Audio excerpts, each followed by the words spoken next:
professeur de droit public, il est en politique, il a été titulaire de la chaire UNESCO pour les droits de l'homme en Iran, et il a été impliqué aussi dans le mouvement vert, et j'espère qu'il va nous en dire un mot de façon plus approfondie.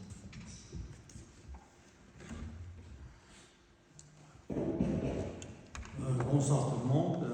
Je voudrais de ma part d'abord remercier les organisateurs de cette table ronde. On m'a demandé de me prononcer brièvement en français et puis après m'exprimer encore brièvement en persan. En tout en 10 minutes, j'essaie de le faire si j'arrive.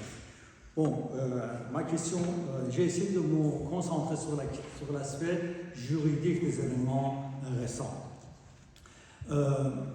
Depuis 2009, il y a des changements essentiels dans ce domaine, c'est-à-dire à partir de 2016, on pourrait voir une défaillance systématique du régime iranien. Cette défaillance a été plus en évidence en 2019.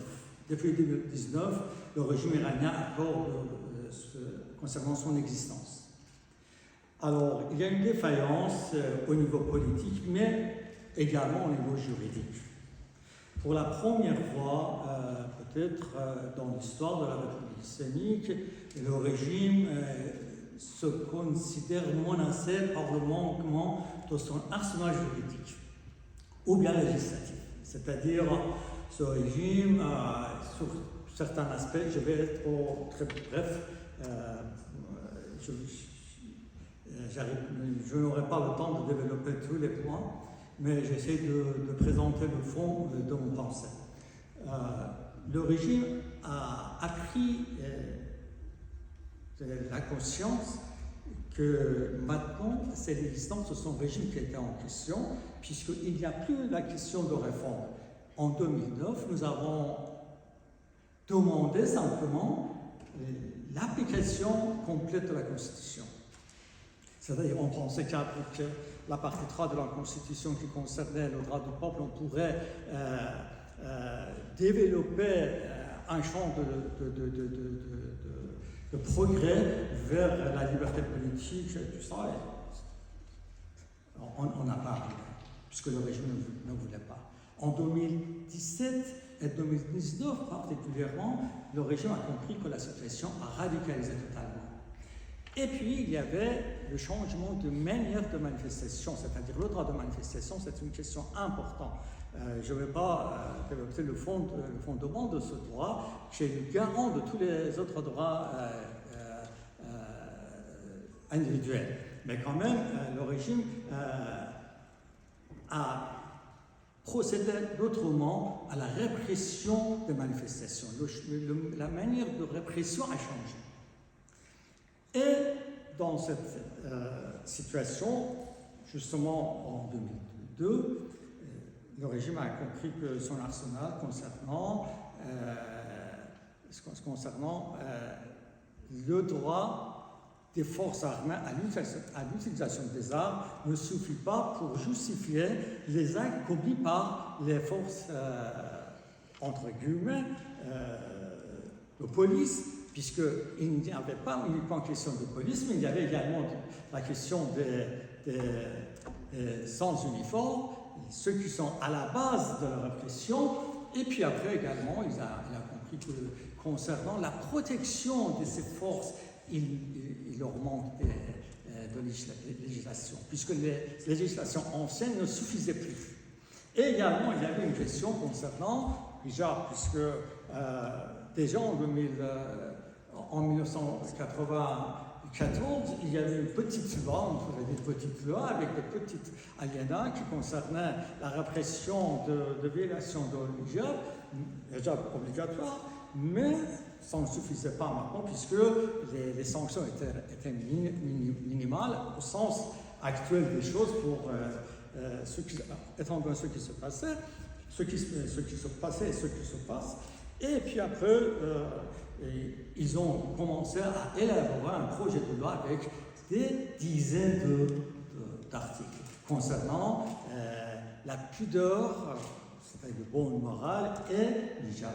Alors, tous ces événements démontrent que le régime a une défaillance systématique défaillance systématique, aussi bien au niveau politique qu'au niveau juridique. Bon, je vais m'arrêter cette fois ici sur la partie française et je vais essayer de parler un peu plus en persan. Bon, ce qui s'est...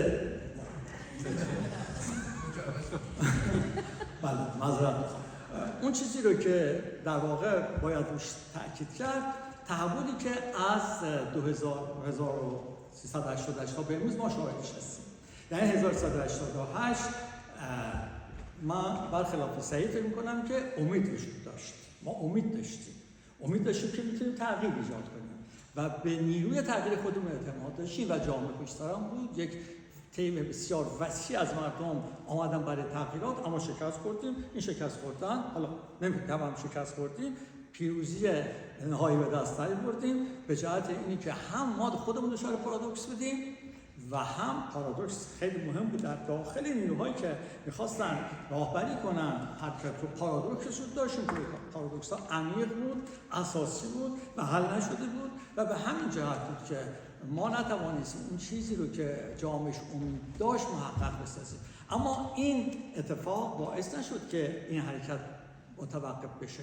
آنچه را که اتفاق افتاد از 1388 تا به بعد به نظر من همش پشت سر هم دیگه است و فرازانشی به امید و ناامیدی است و اینی که جامعه به این نتیجه رسید که میباید وارد فاز جدیدی بشه و اساس این سیستم دچار مشکله، اساس سیستم دچار مشکله و به همین جهت هستش که اون چیزی که الان خواسته میشه روش تاکید میشه، روش پافشاری میشه، استقلال متقابل دین و دولته و این هیچ ارتباطی هم به مذهبی بودن جامعه نداره. واقعیت داره که بخش مهمی از افرادی که مذهبی بودن الان تعلقات مذهبیشون بسیار پایین آمده. اما چیزی که فراتر از این است اون هستش که اونایی که حتی هنوز تعلقات مذهبیشون دارن به این نتیجه رسیدن که برای نجات مذهبشون میباید که بین دولت و حکومت فاصله باشه، یعنی استقلال متقابل باشه. طرف هم نیستش که تنها استقلال نهاد دین از دولت باشه، متقابلش نهاد دولت از دین، هر دو باید که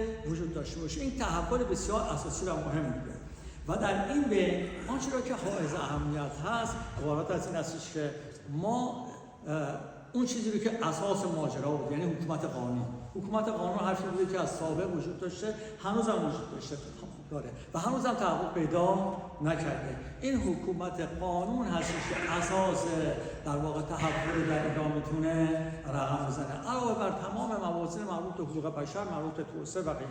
البته که مسائل اقتصادی بسیار حائز اهمیت هست، اما مسائل اقتصادی هم بدون در استقرار حکومت قانون امکان پذیر نیست و در شرایط حاضر استقرار حکومت قانون بدون تأکید بر استقلال متقابل بدون حکومت امکان پذیر نیست و حکومت در مقابل یک پارادوکس اساسی قرار گرفته. یعنی بیش از آنی که نیروهای در واقع معترض دچار شکست شده باشند، این حکومتی که دچار شکست شده، حکومت فروپاشی درونی پیدا کرده. فقط آنچه را که ازش باقی مونده حلقه سخت نیروهای امنیتی و در واقع نظامیشه. باقی حکومت دیگه وجود نداره، یعنی به منظر خودشون هم دیگه وجود نداره، یعنی خودشون هم نمیتوانند از یک نه جمهوریت صحبت کنن نه از اسلامیت صحبت کنن. وقتی نه جمهوری نه اسلامی پس چیه؟ پس بنابراین معلومه که جمهوری اسلامی نیست، یعنی سیستم دیگه وجود نداره. عکس العمل‌های بسیار شدید حکومت در مقابل نظر طرح مربوط به رفراندوم هم از اینجا ناشی میشه. به جهت این هستش که گفته میشه همونجور که این سیستم آمده با یک نه به یک نظامی که خب چه بعد مردم انتخاب کردن، نظام رو نخواستن، نظام رفته، الان هم میگه ما شما رو نمیخوایم. خب حالا آیا الان در موضع در واقع نقض قانون قرار گرفتن؟ اگر که قانونی وجود داره باید که بر ناموس عدالت استوار باشه.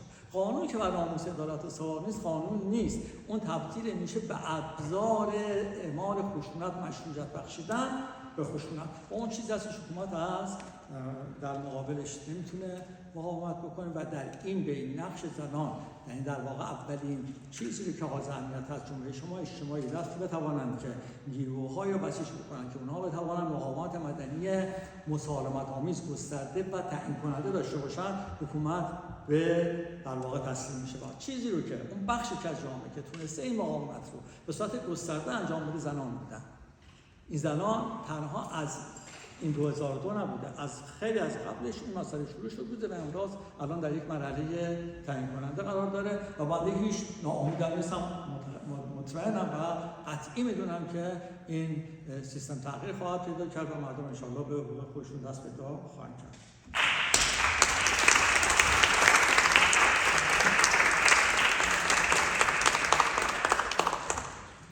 Merci beaucoup. On va avoir une seule question. Merci.